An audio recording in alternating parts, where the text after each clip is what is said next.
आज मी बनवते आहे एका स्पेशल व्यक्तीसाठी डार्क चॉकलेट केक. पण मला माहीत नव्हतं की माझी एवढी वाट लागणार आहे केक बनवताना. असं व्हिडिओमध्ये तर खूप सोपं वाटतं.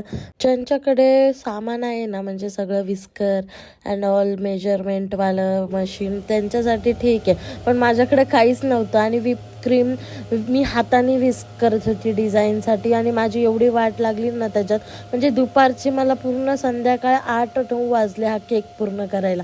चॉकलेट प्रीमिक्समध्ये मी वॉटर आणि ऑइल ॲड केलं, जेवढं सांगितलेलं तेवढं, आणि मग दादाच्या घरी जाऊन ओव्हनमध्ये त्याला ठेवलं. 180 डिग्रीवरती 35 मिनिट ठेवलं. 10 मिनिट आधी प्रीहीट केलं होतं आणि माझ्याकडे ओव्हन पण नव्हतं आणि विस्क करायला आहे ना माझी वाट लागली. असं बर्फ टाकला आणि मग क्रीमला मी खूप विस्क केलं, तरी पण एकदम प्रॉपर झाली नाही. नंतर मी चॉकलेटची लेअर केली. डबल बॉईल मेथडने मी डार्क चॉकलेट कंपाऊंड मेल्ट केलं होतं.